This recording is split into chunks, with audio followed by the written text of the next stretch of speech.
Hello. How's everybody doing? I hope everyone's well, staying healthy, and of course, nice and calm as we inch clumsily towards some degree of normality. I hope everyone's doing well.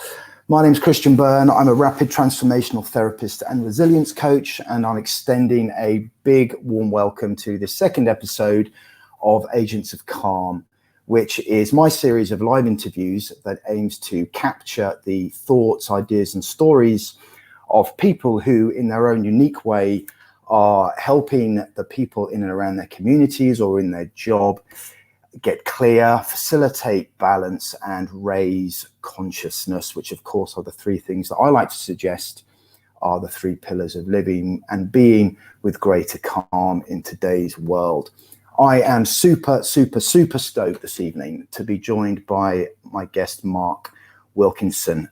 With Mark's permission, I'm flouting tradition a little bit, and I'm going to allow Mark to introduce himself simply because of the breadth of his story and how deep we're going to go into that this evening. But safe to say, I've known Mark longer than he knows I've known him, which sounds like I'm a stalker, but I'm not. But we'll get into that a little bit later on.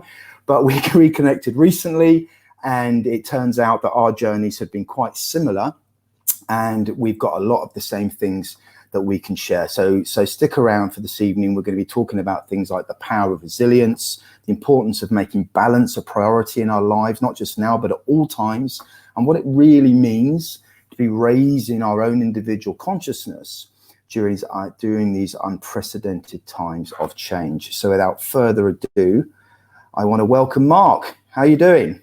Hey, Christian, I'm good, thanks, mate. How are you? Very good, mate. Thank you very much indeed for taking your time to join us this evening.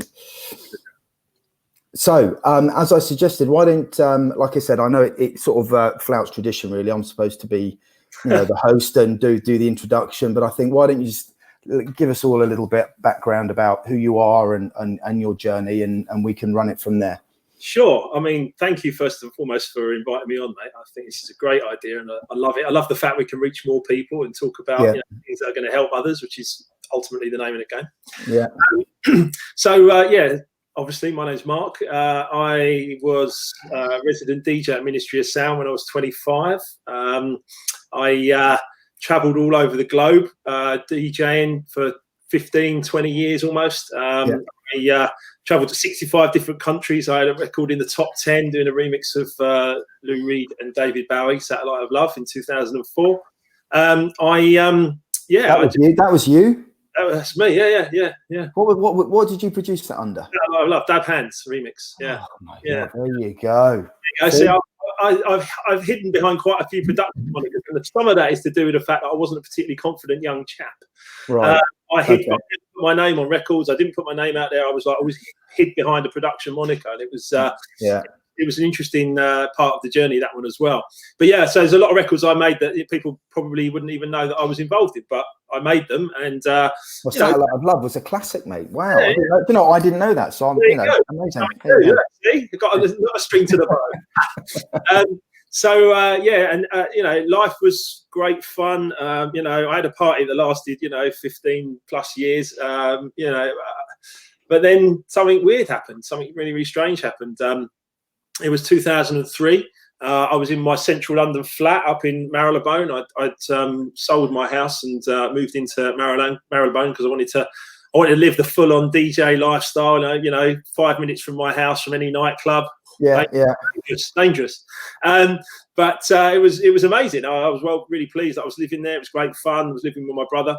And then one afternoon, after a particularly heavy evening, I was walking back into my living room, carrying a tray of food. And as I was walking into the living room, inexplicably, for no reason, nothing like this had ever happened before, my right leg just buckled and just gave way completely beneath me. The tray went flying, and I just literally sort of, went down to the side. And I'm 6'4", I'm quite a big lad, and I basically crashed really, down onto the floor, against the wall and down the floor.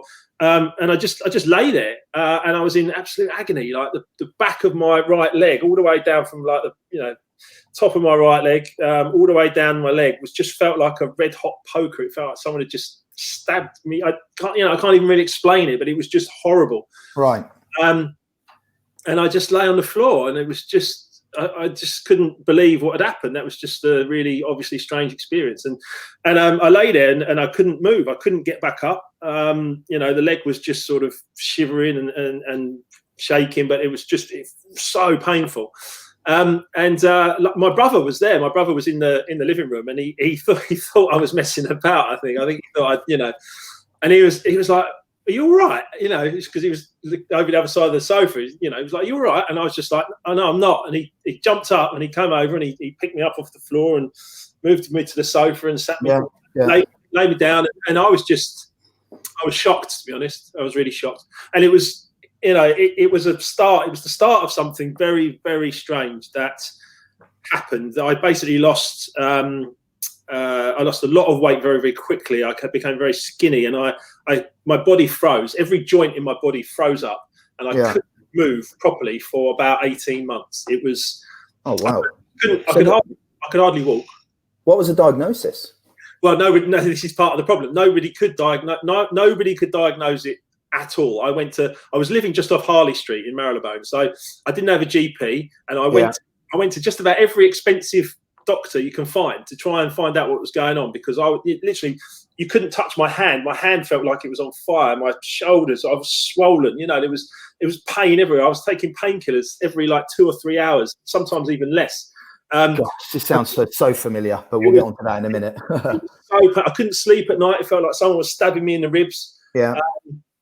It was just awful. It was really awful. And it was 18 months of absolute agony and hellish stuff, really. So you couldn't DJ through this. So that was your whole music career on hold, right? Well, yeah, essentially, yeah. I could barely get out. A lot of the DJ gigs that I had in London at that time were regulars. So actually, I was a bit like, I don't know if you remember Val Dunica, but they give me a seat. Yeah.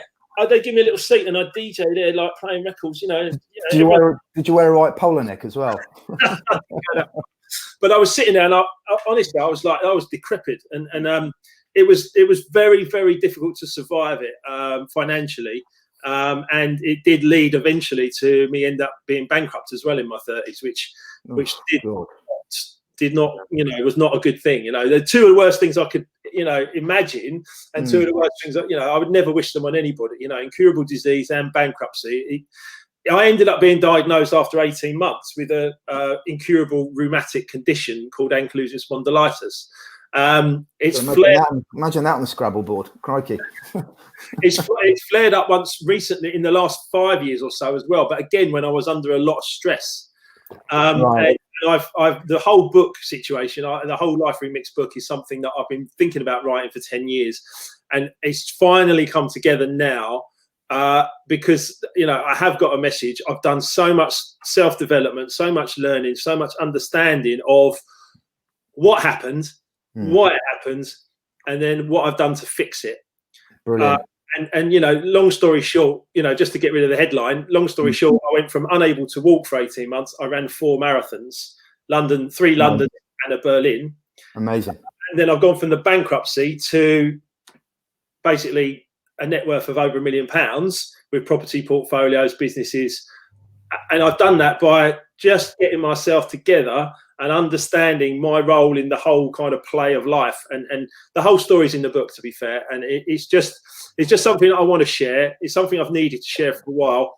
And I believe it can help people. And that's ultimately what I want to do. So that whole sort of Control-Alt-Delete moment that you had in your life, which is something that I also had, that pretty much has been the catalyst for doing what you do now. I mean, was that the platform for you to then sort of move forward? Because you're still involved in music to a certain degree, aren't you? Yeah, music used to be 100% of my life. I used to live it, breathe it. I used to play records, make records, dance all night long. That was it. 100% of my life, and I committed to it fully. I didn't do anything else. And so in some ways that was a mistake. If I'd have had other assets or other streams of income or other things, I wouldn't have ended up in a bankrupt situation when the music industry went down and the credit crunch came in 2008. That wouldn't have happened. But the point is that I still love music. It's about 5% of my life now. But I've got 10 businesses that are all running successfully with lots of other things that are going on all the time. today I've been on non-stop video calls talking to people all over the world. I coach people. I'm a business coach. I've got a construction consultancy. I've got music. I've got loads of different things. The book, all of this great stuff. And I've planned it all over the last 10 years to make myself, if you like, crisis proof or recession proof, to be able to go through any situation. And it's actually, the hard work that I've done is being shown right now, because what's interesting about that is that's incredibly relevant for what we're talking about and what people are going through right now. I mean, like, everyone's in their own. It is a massive crisis for a lot of people. So do you think, what was the biggest learning that then you took from that experience? Is there a couple of things that you took out from that you can pinpoint, like that's why this happened? Was there kind of a linchpin insight that you can take forward? Yeah. Oh, there's so many. There's loads. So I'm going to try and just pick a couple. The one that got me for health, the one that really kind of the light bulb moment for health was when I watched The Secret for the first time. Bob Proctor was on there, the older guy with the grey hair. Bob Proctor was on there, and for some reason he spoke to me. All the other characters were all great on there; they're lovely people, but Bob somehow it's almost like he was like my dad. You know what I mean? He was just in that dad mode, and he just said a disease is 2 words, and I was like, what? I was like, what are you talking about? He said a disease is 2 words. You must hyphenate it, and I was like, right, okay, and I hadn't heard that before. No one had ever told me that before. I didn't understand it. I didn't have a clue what he was talking about. So then he said, he followed it up by saying, you cannot have a disease if you are at ease. The words are there. All the words are there. You cannot have a disease if you're at ease. So if your body's in a healthy emotional state, you won't have any disease. Yeah. And I was kind of like, what? But that really kind of opened my eyes. And then when I went to see a doctor with all this aching and pain and, and everything else, he said to me, oh, unlucky, you've got an incurable disease. Yeah. Take these drugs. Helpful. Brilliant. He said, take these drugs. Take these drugs for the rest of your life and you should be able to be all right. And I was like, right, okay, thanks very much. Because I took them because that was a short-term thing just for me to go, right, I need to find out what's going on here. Because he's told me I've got a disease. And Bob Proctor tells me then that I'm not at ease. I thought I was fine. Yeah. I thought everything was fine. I was a DJ running around the globe, doing all that. And I thought everything was all right. And then my body basically gave up and said, no, it's not all right, mate. Yeah. So that was a big one. The other real stuff that got me actually was I made a video about it recently I've just done the Life Remix YouTube video last week and put a video up there about the 7 negative emotions versus the 7 positive emotions. And that was a real beauty because I understood about the 7, this comes from Think and Grow Rich by Napoleon Hill, which Brilliant is a book. Brilliant book. Incredible. Sitting here on my desk somewhere. Signed by Bob Proctor. I've got it here. He says in there about the 7 negatives and the 7 positives, and about obviously he studied 500 millionaires for 25 years and put information into that book. So I think there's some good info in that book. And you do too, clearly. I read it, and he said that people who made millions and did really well in their lives and were comfortable and enjoyed their wealth and everything else, they always lived in the 7 positive emotions. They never dwelled in the 7 negative. And it was a real eye-opener that for me, because I was like, well, actually, if I look at this list of 7 negatives, I was brought up in most of those. Yeah. Fear, that was your upbringing. Yeah, well, fear, doubt, worry, anger. Yeah. It was just this list, and I was just like, oh God, bless them, my mum and dad, they loved me and they did everything they possibly could from all the knowledge that they had at that time. But that list was so relevant. It was like, oh my God, I've spent nearly all my life in that list. So those emotions you were sort of learned those emotions from your family around you growing up. Yeah, my dad came back from World War II. He was 50 when I was born in 1970. Died when I was 18 in 1988. And that was rough in itself. But I think he had PTSD when he came back from the Second World War. Two of his brothers were killed. You think of Saving Private Ryan, but they didn't send a squad to save him. That kind of stuff. And so he was. I think he had PTSD, and he was very anxious and worried, and he was a tragic story. My dad, really, and my mum also. My dad was 50. My mum was 25. Go, Dad. Anyway, so the point is that they both did their best, but they just didn't know enough. And so I was brought up in this lack mentality, this fear, this doubt, this worry. We have never got enough. We're going to lose the house. It's all going to be terrible. And guess what? I started drinking alcohol at 14. I started taking drugs at 16, 17, 18. I got on planes to escape the madness. I just shot off, but I was in Singapore or China or America or wherever, playing music and traveling around the globe. I created that life.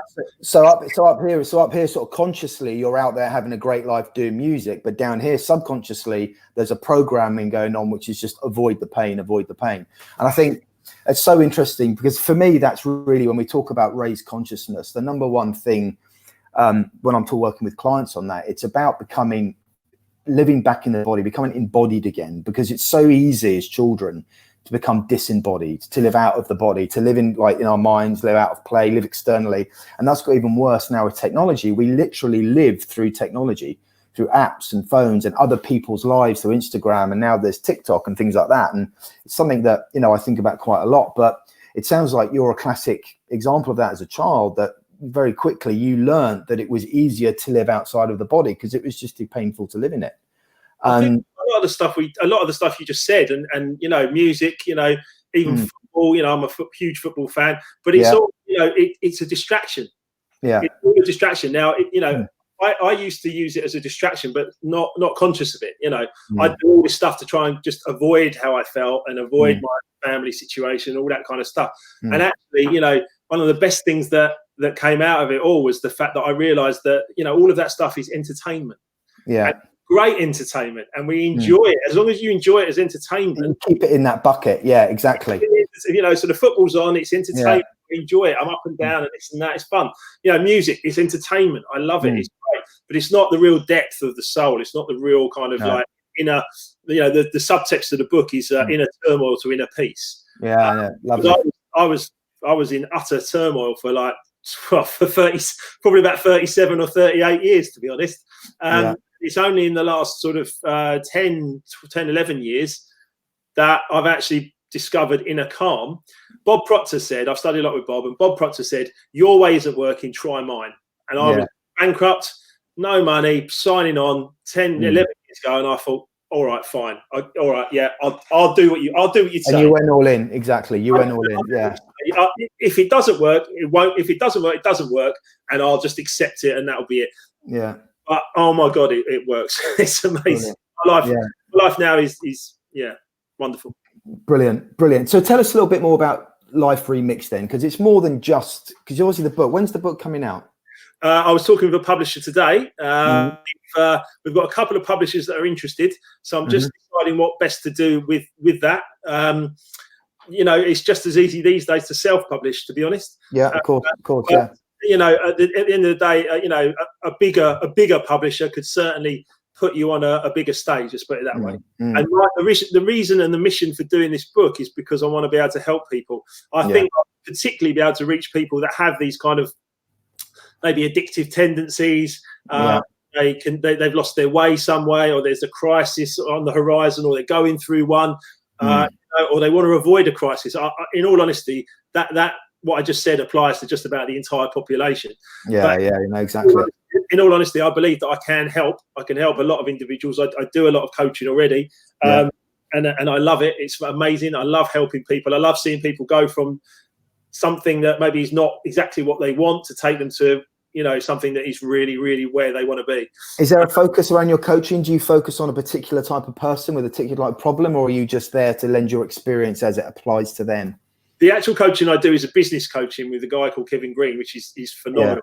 But so much of that is on mindset as well, because if you're going to be successful in business, you've got to have the right mindset. Yeah, absolutely. Life Remixed coaching is personal development. Is purely personal development, and it's something that we do because we believe we can help more people. I did 15 years of personal development before I could ever be ready to understand Kevin's business messages. So if you go into business too quickly with the wrong emotions and the wrong, the wrong sort of programming, you could end up being, unsuccessful and causing yourself pain. But if you do a lot of work on yourself first and then get into business, then you can actually be really, really successful. So, but to be honest, I believe that there's teenage guys out there with addiction that are doing, I was drinking at 14, there's people out there, there's particularly young people in construction, for instance. I do a lot of work in construction. There's young lads that are committing suicide and stuff like that. I believe that I can reach a lot more people through this book, then be able to take myself out even further and extend that help. And I'm coming from a place of I want to help other people avoid some of the pains I've been through, and I want people actually to enjoy their lives. There's parts of my life that have been phenomenal. Absolutely phenomenal, utter joy. Right now is utter joy.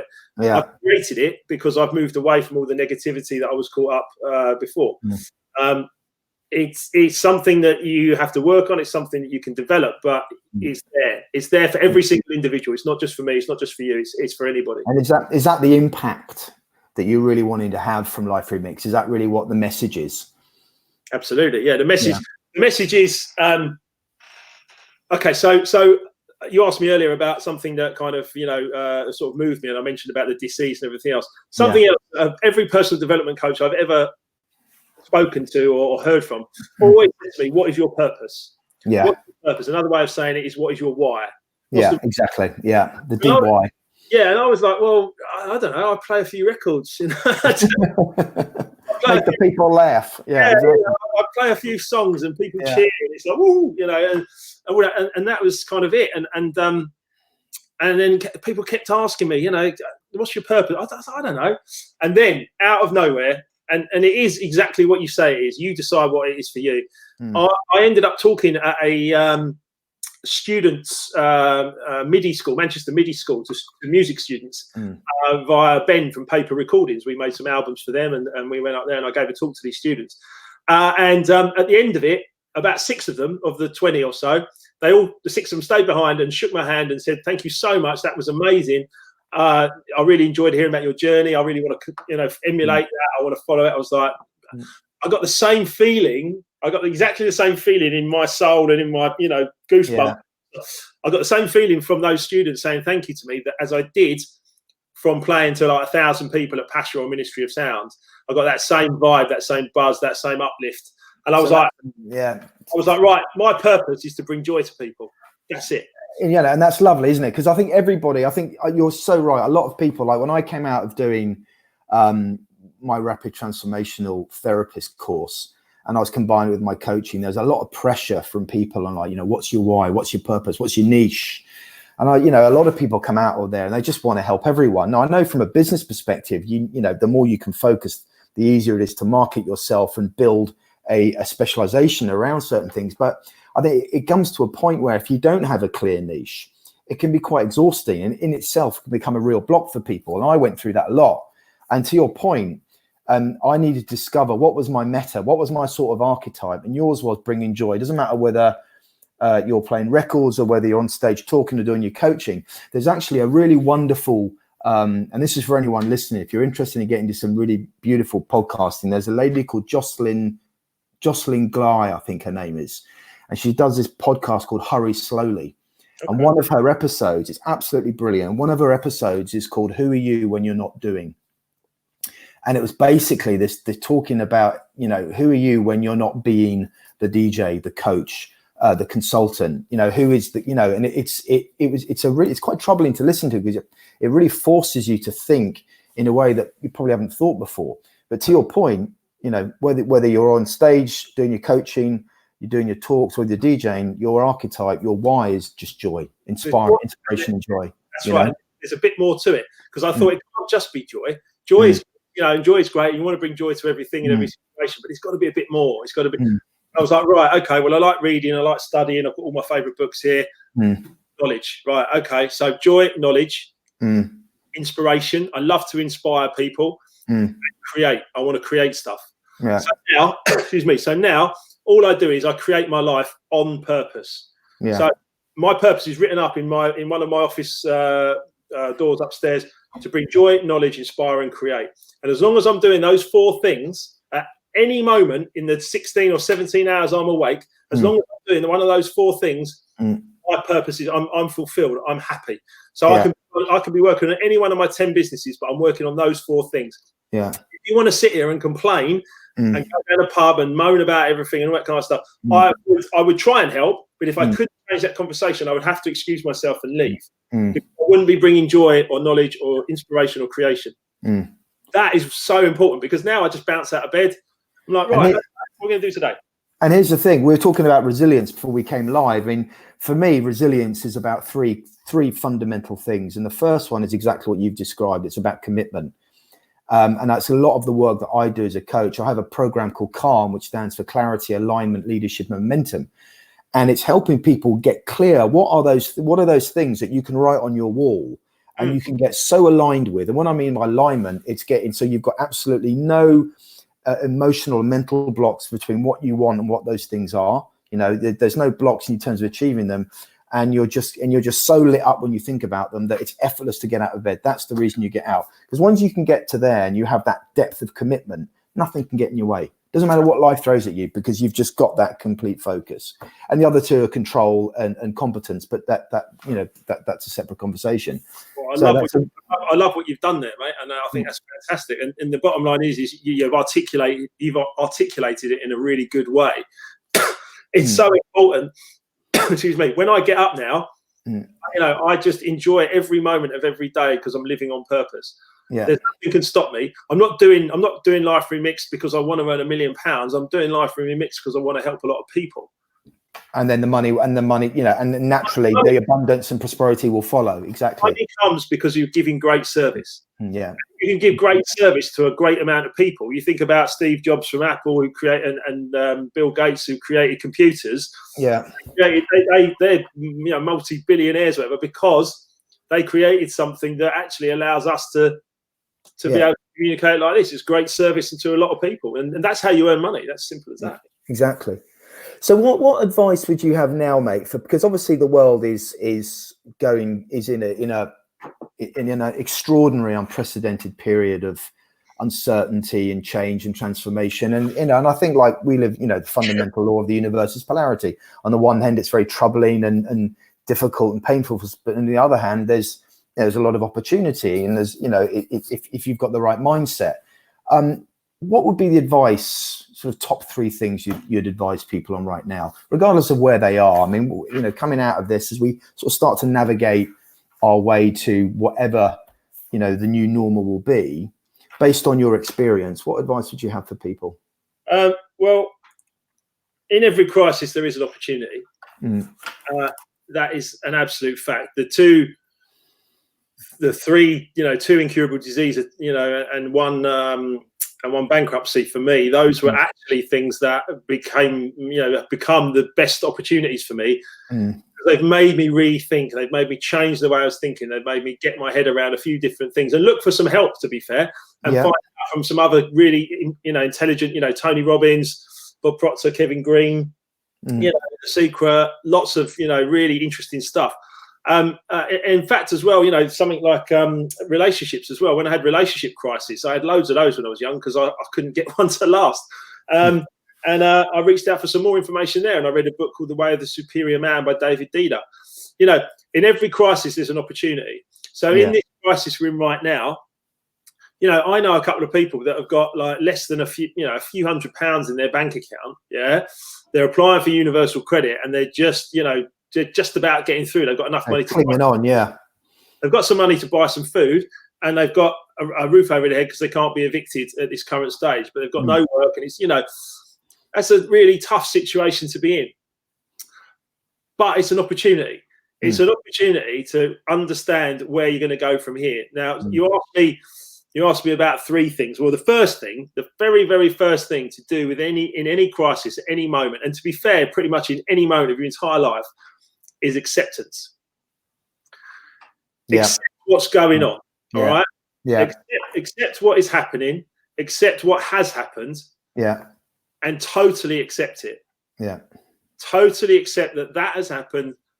And then the second thing is take responsibility. Now, A lot of people won't want to take responsibility for a global crisis, and quite understandably. But my point, if you take responsibility for absolutely every result you've ever had in your life, including if you've only got a few £100 in your bank account or whatever it is, but take responsibility for that. Yeah. Understand it's a product. That is a product that shows how you were living. Yeah. You can change that now. Yeah. We all have a choice. Yeah. You have to exercise your choice. Yeah. Change it right now. So accept what's happened. Take responsibility for everything. And it's tough. It's really tough. Some of the easiest ways to do acceptance, particularly, is just to forgive. Forgive everyone, everything. Stop blaming it. You know, there's no need. You're not going to get anywhere if you blame people. Yeah, you got to take ultimate responsibility. Yeah. He said to me once, responsibility is the key to freedom. And at the time, I was like, "What are you talking about? I spend most of my life trying to avoid responsibility." Yeah, running around the globe playing records. I wouldn't call that particularly responsible. But you know, responsibility being the key to freedom. I was like, right, I didn't really get it, but now I get it. I completely get it. I am totally responsible for so many things, but I'm driven. I'm so driven. So I would say acceptance, responsibility, and then dust yourself off and start planning. Yeah. Start planning. Use the opportunity. Use the fact that the world's not going mad and people aren't ringing you all the time, you know. And in my case, they are still ringing me all the time. I'm about 3 times as busy as I was before the lockdown, but that's another story. But the point is that, you know, acceptance and responsibility, and then plan for your future. Now, do you think that this is all you're worth to humanity, or could you do more? How can you do more? Write it down. What things are your purpose? What things are you passionate about? You know, start to design yourself and start to design your perfect life, because in the space of 10 years, I know 10 years seems like a long time, but it's not, you know, but in the space of 10 years, I've gone from bankrupt to being in a wonderful, comfortable situation and still growing and still developing and still doing more. And that's happened because I planned it. Bob Proctor said, set a goal. When I was bankrupt, Bob Proctor said, set a goal that seems so big that when you achieve it, you'll know it's because of what I was telling you. Yeah. And I said, right, okay, I've got no concept of how I'm going to do it, but I'm going to earn £400 a day, which is £2,000 a week, which is £8,200 or £8,300 a month, which is £104,000 a year. I said, I'm going to do that. I'm bankrupt. I haven't got a job. I'm an out of work DJ. I don't know what to do, but I will earn that money. Within 3 years, just over 3 years, I was earning that money.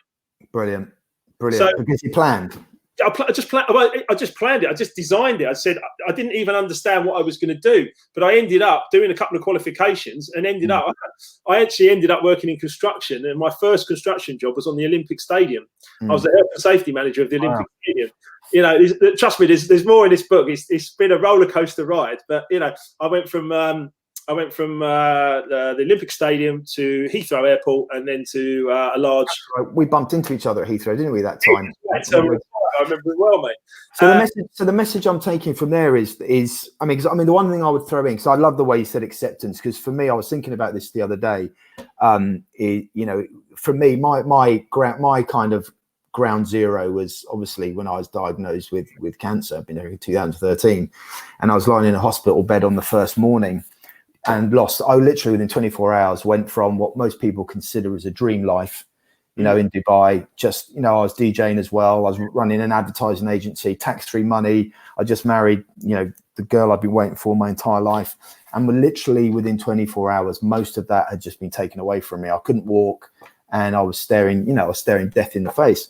I remember having this moment of clarity going, my mind wasn't acceptance, and this is the advice I give to people, but it's the same thing. You've got to learn, no matter how hard it is, you've got to learn to be present with what's going on. Just be present, right? Don't lament the past, the regrets, the shoulds, coulds, woulds. Don't project into an unknown future that you have absolutely no control over. Just be present with what's going on, right? Because you have a choice. You can respond with great fear, or you can respond with great love. That's your only two choices. When your back's against the wall, like you were, or like a lot of people are, you've got two choices. You've got fear, or you've got love. Now, I know love, some people might choke on that word, right? Because it's, you know, for all the reasons that we don't need to go into. But when I talk about love, is you can respond with gratitude, with opportunity, with self-compassion, with belief. And eventually, if you do that over a day, and it was hard, because when you're sitting there in hospital and I was terrified, you eventually, it starts to just chip away, and you just start, you start to kind of have your own reservoirs of determination and confidence and belief. And, when you go downstream with those types of emotions, you become unstoppable, which sounds like exactly what you did. But the key, what I wanted to say is the key to yours is take action. Don't, there's this great article I'd read recently by a guy called James Clear.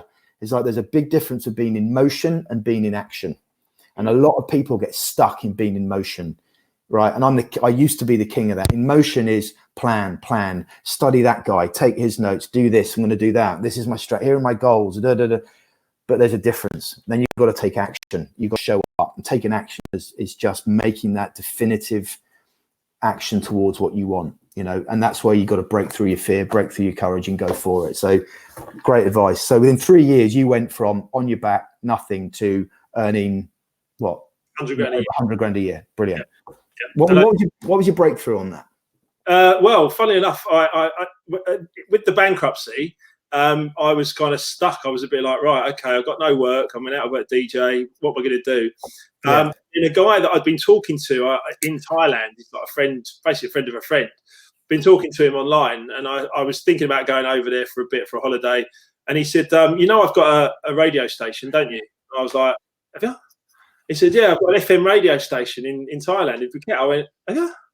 He said, do you want to come over for a year and play music? I went, is this Gecko?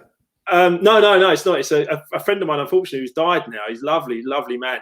He's married to a Thai woman, 2 beautiful kids. Steve Jordan. What a guy! What a guy! He invited me over there, and I said, yeah, all right, yeah, I'm up for that. I've got nothing going on here. I'll go to Thailand for a year. And I went over there and I DJ'd for just about a year on FM radio, Phuket Island Radio, 91.5. And I did it. And what it did was it just cleared my mind completely. But I ended up meeting a woman called Lisa, Lisa, English girl, and her husband, Mark. They lived in Phuket, and they knew me from back in the day, a bit like your intro. No, they knew me. I didn't really know them, but they knew me. Yeah. There's the link. I said I'd do that. I didn't. Yeah. And so they were living in this beautiful house, this bigger house, and I said, well, how have you done that? Because you were dive instructors, And he said, no, I work on the oil rigs. I work on oil rigs. I do construction and health and safety on the oil rigs. And I was like, and Mark's a great lad, but he's no more intelligent than I am. It's just that I my life to music. So anyway, I said, yeah, okay. So he told me what to do. I came back. I did the exams. I did a few exams. As it turns out, here we are, 10 years later. I'm now I've got a master's in leadership and management. I'm a chartered member of the health and safety of IOSH, and I'm going to study a PhD next because I want to call me Dr. Wilkinson. That's the goal, Dr. Wilkinson. I'm going to do a PhD next because it'll take time, but I want to do it because every time I do more qualifications, I just seem to get more confidence. It's a thing for me. Yeah.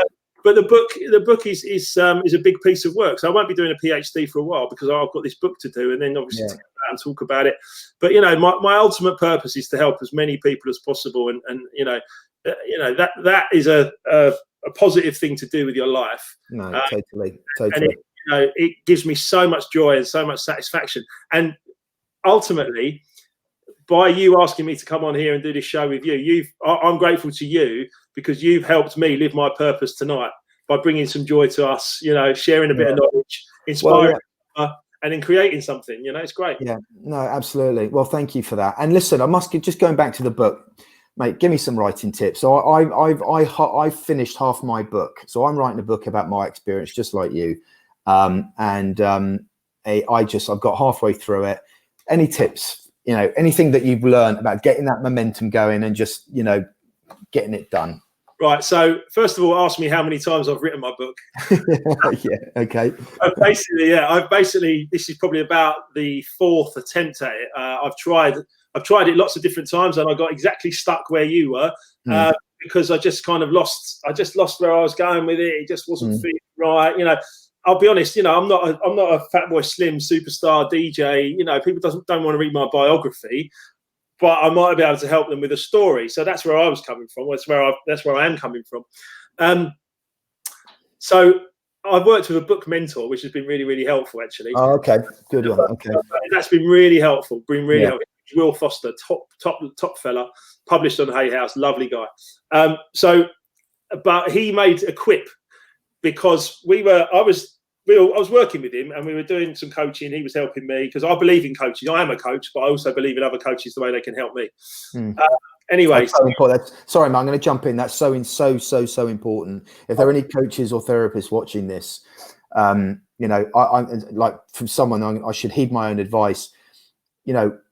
Just because we're good at coaching other people doesn't mean we're good at coaching. Everybody needs a coach. Oh, mate, they really do.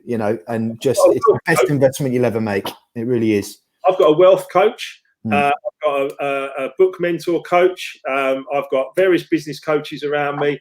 I've got a PT, physical trainer, personal trainer when the gym's open. I get other people motivate me. I motivate them, but other people motivate me, and it's one big, beautiful sort of cycle. Anyway, the book thing. So my wife's called Emma, and she was sitting there, and she was listening to me getting coached, and we were talking about all this stuff. And she just sat there and she wrote down a note, and she said at the end of the call, she said, "Wilkes," that's what she calls me. She goes, "Wilkes," she said, "Have you ever written a timeline for this book?" I was like, "No, not really. Just kind of like, it's just sort of here, there, everywhere." She said, "Write a timeline, will you?" And I was like, "Oh, okay." And I sat down from 1970 when I was born, and I wrote down every time I could think of something. And this went on for a little while. This was like a process of, it wasn't like 20 minutes. It was like, every time, when you get those little things come into your mind and you go, "Oh, I remember when that happened." Yeah. So I populated this Word document timeline: 1970, 1980, 1982, 1989, Acid House. I went through the whole thing and I wrote it out. And then from there, it was so easy to plan it from there. Yeah. No, so that's a great insight. Great insight. Every chapter title in my book is a song. Yeah. So the first chapter title is "Another One Bites the Dust" by Queen, because I told you about my collapse. Yeah. The chapter is "Good Times" by Chic, because I was partying. It was good times. And the third chapter is "Lost in Music," because I definitely was, by Sister Ed. But I populated all of that. I started the timeline, and then it all started to come together. I got some great quotes. I told a few stories, and this timeline just sort of grew and grew and grew into about a 3-page Word document. But that page Word document, I could then break down into sections. Go, right, that's chapter 1, that's chapter 2, that's chapter 3, and then it just became quite easy. And I know that sounds, I know that pain. I've been struggling for 10 years. So I know the pain of getting stuck and going, "Oh, writer's block, and what do I do here?" And Will, the book mentor, he said to me, I told him about this, and he went, he goes, "Everybody needs an Emma." Yeah. And it was her. It was because he had the same experience. He had the same problem. It took him 3 years to write his book because he was up, down here, there, and everywhere. She literally just said, "Right, get yourself organised, do that, and that, and that." And I went, "Yeah, exactly, yeah." Drop the nugget, exactly. See, they do know best, don't they? They do know best. You know what? The best relationships. I've read a lot on relationships. The best relationships are relationships that complement each other. So the things I'm really strong at, socialising, talking, presenting, that's not her thing at all. Yeah. But the other thing is organising, logic, getting things perfect, detail. That's what she does. I don't do detail. She does loads of detail. Yeah. And that relationship then becomes a massive, complementary love of one another, because you not complete each other. That's cheesy, but you know what I mean. You actually, I do. And you know what? It's sort of a nice segue into this whole subject of balance, which is something I'm really big on, because I think it's one of the reasons that I got very sick, and it actually sort of underpinned a lot of the issues that I had in my younger life. That is helping people understand the importance of prioritizing balance in your life. Because we're, a lot of us are so out of balance, and really, balance is simply making sure that you've got, first of all, you understand yourself and what nourishes you as a person, and you've got an abundance of all those things in equal measure, and you're not being dominated by one thing or the other. I mean, just the 2 years before I got sick, I had zero balance whatsoever. All my life was just work. That was it. It was just stress and work and build and make and consume, and that was it. And as a result, I had no, so little else going on. My daughter was born 2 years before, and I I've got to be honest, I missed a lot of her early years because I was so consumed with that. So what does balance mean to you, mate? I mean, how have you found balance since, over the last few years, since you've been sort of rebuilding, remixing your life? But balance has been hard to find, to be honest. It's been really hard to find. I was an all or nothing kind of guy. I still am a little bit, I suppose. I've just balanced it out nicely, But I was an all or nothing kind of guy. I got into something and I'd go for it, and that was the same with clubs and nightclubs and music and whatever it was. I was, you could call it passion, but you could also call it like, addiction almost. It was almost like personality. I get into addictive relationships and all kinds of stuff. So balance is something that I had to work on myself very, very strongly. Before I met Emma, I've been doing self-development for myself for about 15 years since the collapse. I had to create the person that I wanted to meet. So I used to meet a lot of like really highly emotional kind of like crazy partners and everything else, and it's because I was like that, so that we attracted each other. I did loads of work on balance. I did loads of work on actually creating the mark that I am today. I just literally wrote down all the qualities that I wanted to have, even some that I had. I did have some. I always had a good heart. I always wanted to help, all that kind of stuff, so that was already there. I just added a few other things to that list, and one of them was calm. I mean, I was never calm. God, I was I was like, right, I want to be calm. I want to be driven. I want to be successful, properly successful. All these things, I wrote them all down, and then I just worked out how to do it. And I read a lot of books, mate. I read a lot of books. I did a lot of study. I watched DVDs and films and self-development. I mean, in some ways, I immersed myself in almost an addiction to personal development, but it was almost like it was a positive addiction. It was a positive thing, because every time I tried something, or every time I studied something, I then tried it for myself and it worked. And I went, okay, well, I'm going to keep doing that then. And it becomes self-perpetuating. You're right. And what advice would you have for people? Because I mean, obviously, some of us, it's not getting lucky, but some of us just have a moment of wherewithal where we find. I mean, my personal development journey started just after I arrived in Dubai. I mean, I was completely unconscious pretty much for the first 29 years of my life. I was just, for various different reasons, which we're going to now, like you, I was lucky enough to be in the dance music subculture from the age of 16 and just went for it. And I went for it because it was great and it was amazing and magical. And I, bouncing around to people like you at the age of 16 in Maidenhead, and going up to, all these, and it was, it was fun, but it started then to become what I didn't realize a problem. It became an avoidance and a distraction from dealing the things I was dealing with. But it wasn't until I got to Dubai, and I don't remember the exact moment, but I just had an awakening. It wasn't a spiritual awakening, but it was an awakening going, there is another way and I need to find it. But not a lot of people have that. So, what would your advice be, other than sort of working from a coach? What, if someone was saying, look, I need to change and I need to sort of get a bit more aware, raise my consciousness, get some balance, where would you suggest people would start? The best thing to do, the absolute best thing to do, is to find someone that you respect. Find someone you respect, you revere, someone who is already living the way that you would like to live. Yeah. Okay? Find that person. It could just be a parent. It could be a grandparent. It could be a personal development coach. It could be a business coach. It could be a multi-millionaire. It could be anyone. But find someone who's already living the way you would like to live. Yeah. And then copy them. And I'll tell you something now. Every single one of them has written a book to tell you how to do it. Yeah. Yeah, they have. Honestly, if you want to copy someone who's been wildly successful, Richard Branson, Kevin Green, Robert Kiyosaki, any of these people, Bob Proctor, Tony Robbins, they've all written books on how to do it. Yeah. And all you've got to do, I heard a great quote once that said that someone who won't read has no advantage over someone who can't read. Yeah. And I was like, that's pretty powerful. Nice. Yeah. So at the end of the day, I didn't read a book from leaving school, or probably about 16, 17. I didn't read a book until I was probably in my mid 30s, because I was too busy being a maniac running around the planet doing all this crazy stuff. No, exactly. And it was only when I had to dig deep.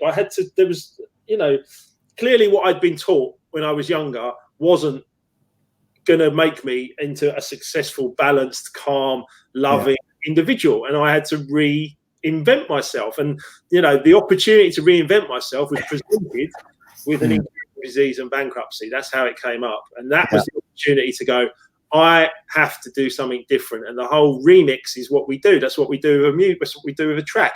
We remix the track. We turn it into something different. You know, there's an original version. We remix it and then we make it better or more current.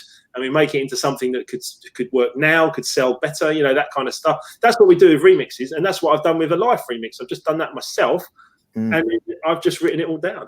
Isn't it amazing how that remix is such an important metaphor for what everybody's going through right now? Like each and every, because my wife and I were having a conversation the other day, and there's a lot of stuff going around on social media, like, well, particularly on LinkedIn, like, how's the world going to be different when we go back to what? How's the, you know? So, well, I think that's the wrong question. I don't think the question is how's the world going to be different. It's like, how are you going to be different? Yeah. Right.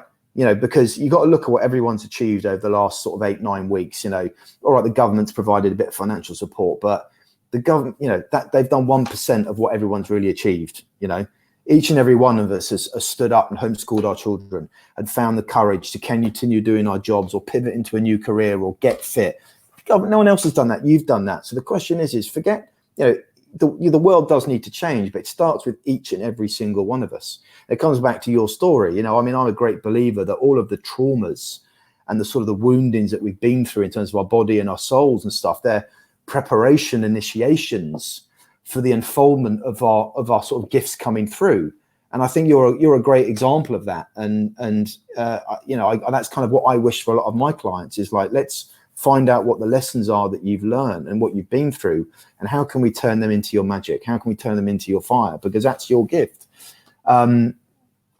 Yeah. So that's so basically, went off on a tangent then. So basically, find someone you find a mentor, find someone you respect, and just, you know, do what they do. Just borrow from them, try stuff on. If it works, run with it, and just keep doing that until you find your own rhythm, until you find your own way.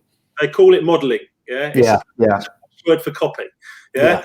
At the end of the day, just copy someone else who's already doing what you would like to do, or living the way that you would like to live, because they will tell you, they will share it with you. You know, I just got one thing there, but we were talking, you know, about the secret and the law of attraction and stuff like that. A very pivotal thing that changed for me. When you're in nightclubs and you're running around the world and that's the way you're living, doesn't it just feel like everybody's doing it? Yeah. Do you know what I mean? Yeah. Everyone's doing that. Everyone's running around in nightclubs and doing all this crazy stuff that I was doing. Well, guess what? They weren't. Yeah. But it felt like it was, because we were all doing it. Well, we felt like we were all doing it, but it wasn't. You know, there was millions of people that weren't doing it. It was just a small group of people that were doing it, but it felt like the world was doing it. So you create your reality. So the world will have changed when we come out of this, because the reality is many people have been affected by this crisis that would have been sailing through a crisis. I'm going to use my wife again in this instance. She has never been through a big personal crisis. She's never understood, you know, she works with me, but she's never understood my take on that kind of crisis, because me, not her. She's got an event business. It's turning over a large sum of money every year. Within 2 months, it's gone. Yeah, it's gone for this year. Right, this year off, it's gone. Yeah. She's completely reinvented herself and started a new business with web design and logo design and helping small businesses. Amazing.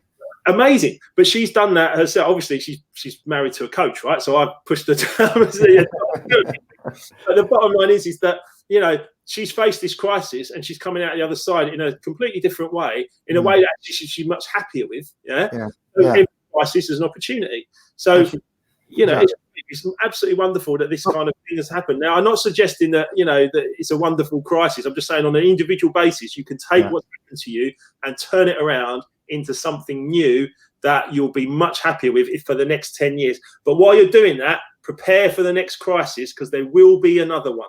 We had one in 2008. We're having one now in 2020. There's going to be another one. All right. In at least 10 years, there'll be another. Whatever it will be, there'll be another. So exactly for that one. And be mindful of that. Exactly. Mate, amazing. Great stuff. Well, just before we wrap up then, mate, is that, well, how would, if people want to follow up with you or interested in buying the book, how can they, I've put your group URL up here. If people want to take a screenshot and join, Mark's Life Remix group is brilliant. He's sharing stuff every day, videos, and he's got a great group going on there. But how else might people get in touch with you? Yeah, so we've got the Life Remix group, as you say. I've also started a Life Remixed YouTube channel. We're putting videos up, different videos in the group and different offers in the group and different things for people to get their heads around. But the YouTube videos there as well, which I'm really enjoying, just getting that moving. Look, we've got lots of different social medias. We've got, these days it's easy to get in touch with people. All you've got to do is put search in, put Life Remixed into the search. You'll find me. Put Mark Wilkinson, you'll find me as well. The Life Remixed banner that you can see on the top of the screen there, you'll see that everywhere. That's part of the front cover of the book. And we're here to help. We're here to help people grow and move from a life of, that maybe they're not that happy about, to a life that they can be really, really pleased with. And we're not here for a long time. So exactly. When would now be a good time to get on with it? Exactly. Well, mate, from one agent of a calm to another, thank you very much indeed for your time. I've really enjoyed chatting. I hope everyone else has enjoyed that as well. If you're on the live or you've been on the live, thank you so much for dropping by. And if you're on the replay, give us some love. If you've got any questions for me or Mark, just drop them in the comments and I can pass them on to him, or I can get back to you. But yeah, so that's it. That's episode 2. Thank you all for dropping by. Mark, all the best, mate. I'm sure we'll be in touch, but stay well, stay safe, keep doing what you're doing. It's amazing. And you know what? Let's see what the next few weeks brings for everybody. But for now, all the best. And I'll chat real soon. Take care. You're a gentleman, mate. Thanks, and keep up the great work. Cheers, buddy. Bye, everyone. Bye-bye.